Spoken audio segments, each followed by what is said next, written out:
DJ Praveen.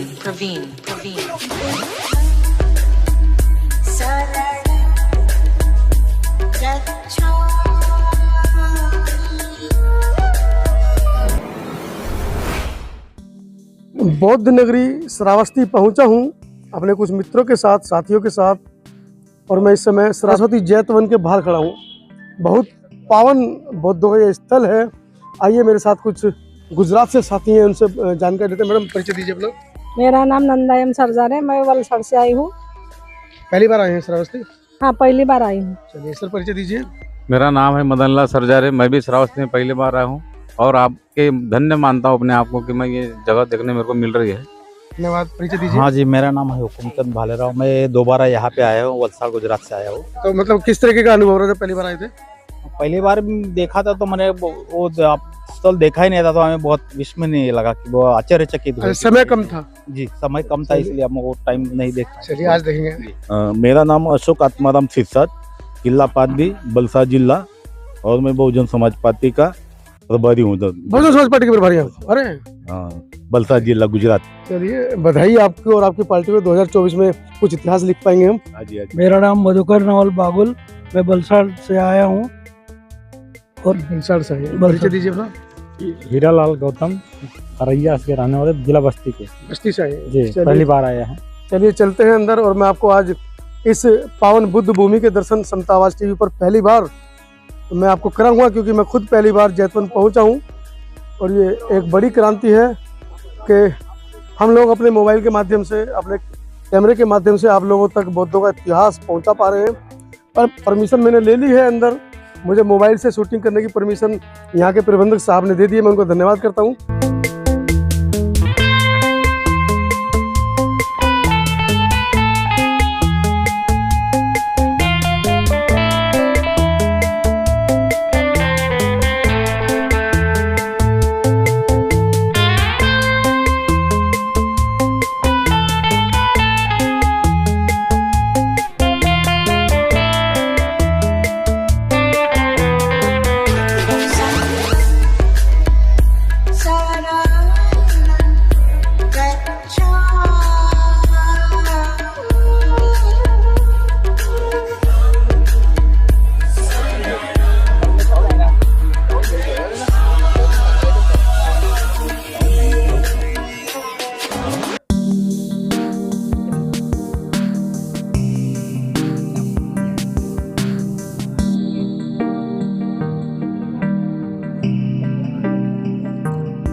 उल्टा कराते है ना।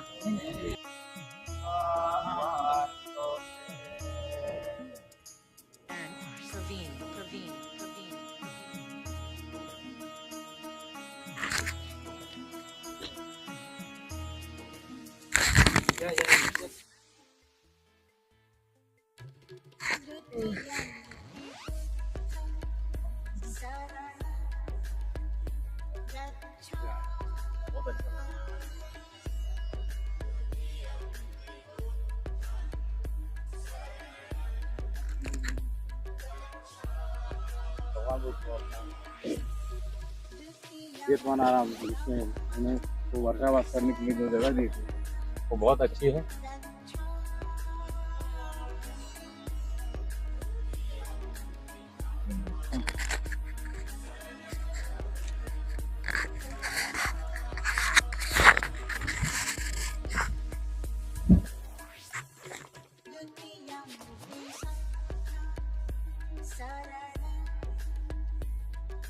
और ऐसी मान्यता है कि तथागत बुद्ध ने लगभग 25 वर्षों तक यहीं पर जो वर्षावास है, जो सबसे ज़्यादा समय वर्षावास का है, जो बौद्ध भिक्षुओं के लिए वर्षावास एक महत्वपूर्ण जो बुद्ध ने संदेश दिया है वर्षावास को लेकर, उस पर आपने संतावास टीवी पर बहुत सारी वीडियो भी देखी हैं।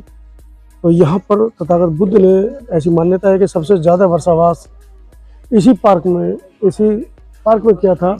और ये वही पार्क है जो आप इतिहास में कहानियाँ पढ़ते हैं, सुनते हैं कि एक अनाथ पिंडक ने ज़मीन दान दी थी। ये वही ज़मीन है जो अनाथ पिंडक के द्वारा दान दी गई थी, जिस पर ये पूरा जो जैतवन है वो बना हुआ है। जैतवन की सफाई आप देख रहे हैं किस तरह से लोग ब्रश लेकर इसको चमका रहे हैं।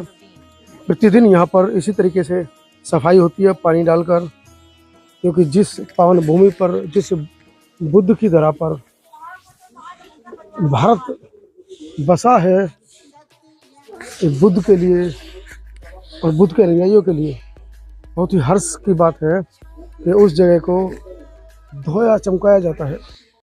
कोणी जर एखाद्या गोष्टीची किंमत सांगितली आणि किंमत सांगितल्याच्या नंतर पुढला व्यक्ती जर ती किंमत द्यायला तयार असेल तर तो आणि याला वाटलं हा काय खरंच जातील का, आणि याने काय केलं, अनाथपिंडकाने गाड्याच्या गाड्या भरून आणल्या आणि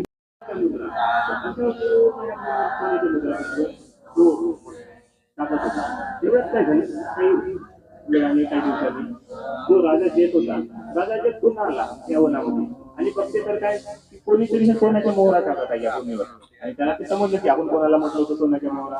तर म्हणजे तो अनाथपिंड त्याला म्हणतो की अनाथपिंड तुझे काय करतो, अनाथपिंड तुझे काय करतो, तुला म्हणजे तुला नाही माहित नव्हतं ते तुला म्हणजे त्या भूमीचं काय महत्व आहे, म्हणजे ह्या सोन्याकडे महत्व नाही, त्या सोन्याच्या ज्या काही मोहरा आहे त्या सोन्याच्या मोहराचा कोणाला काहीच महत्व नाही, हा भूमीच्या भूमीच्या जीवनात महत्व येणार आहे.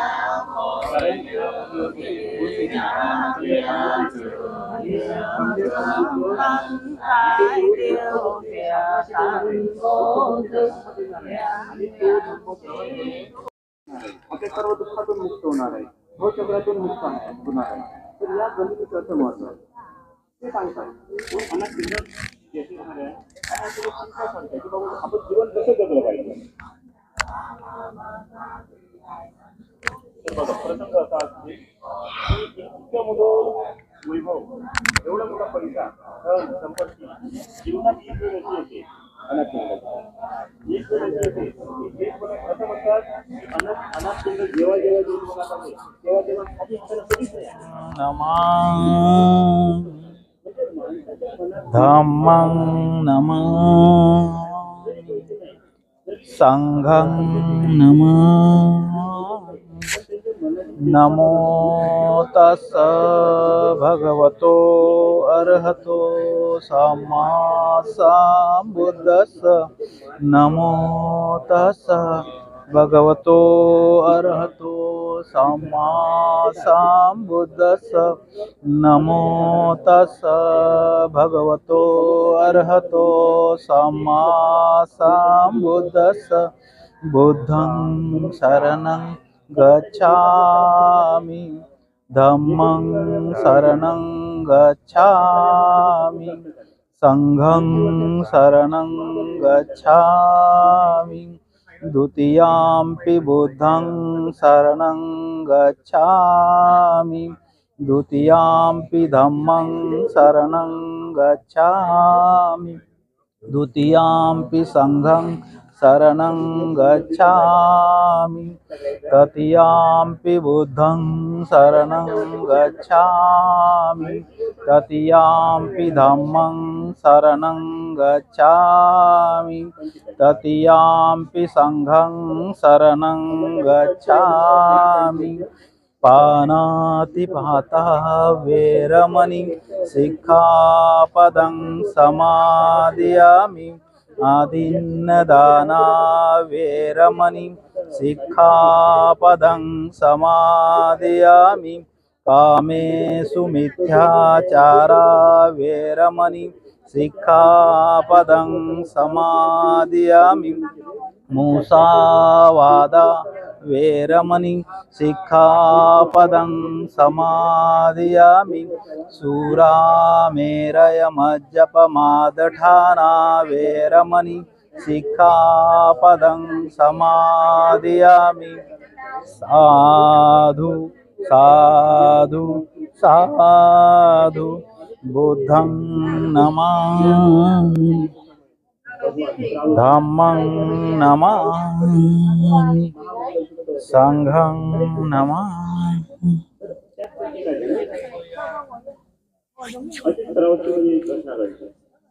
साधु साधु साधु व्यापारी कुटुंब आणि व्यापारी कुटुंबाला एक मुलगी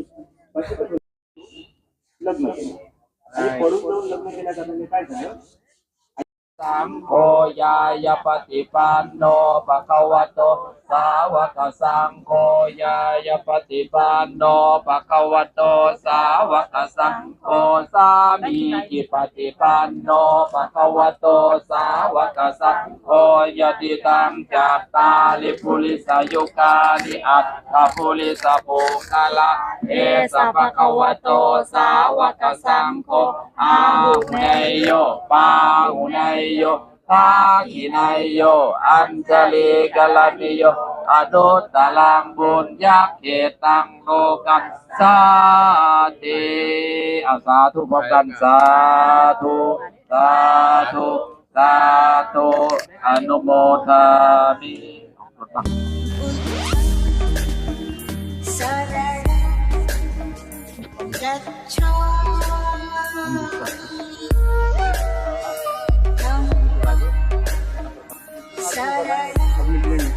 कल नहीं परसों निकलेंगे यहाँ से निकलो और 3-4 बजे यहाँ से निकलेंगे Praveen. और 7-8 बजे तक वहाँ पहुँच जाएंगे।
बस आपका एक वक्तव्य था, मैं वो बीज हूँ, मुझे जितना गहरा दबाओगे उतना ही ज़्यादा मैं ज़मीन को छाती को फाड़ कर बाहर निकलूँगा। और आप वही बीज जो ज़मीन के नीचे दबा हुआ है उसको देख रहे हैं कैसे ज़मीन के नीचे से वो अपने आप को यहाँ पर सिद्ध कर रहा है। यह बौद्ध विरासत श्रावस्ती से मैं आपको दिखा रहा हूँ किस तरह से ज़मीन में गड़ा हुआ जो बौद्धों का इतिहास है, जिसको कई हजार वर्ष पहले नष्ट कर दिया था भारी आक्रांताओं ने, उसको इस देश की जो सरकारें हैं वो पूरे संरक्षित कर रही हैं।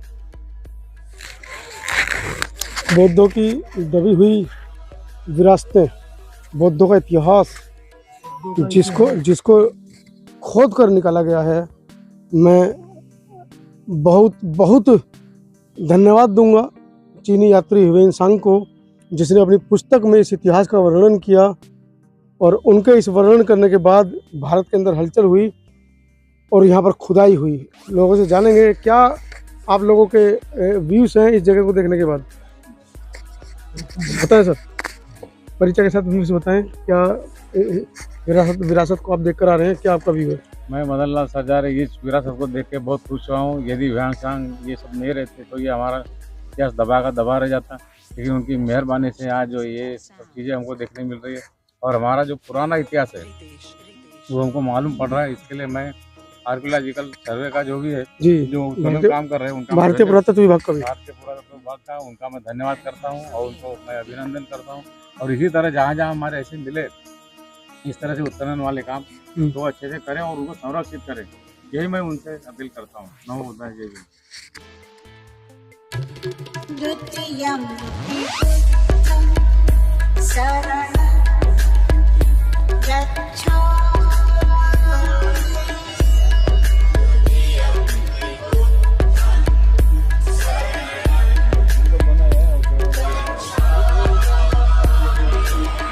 पिंडक के नाम पर ये क्षेत्र है जी।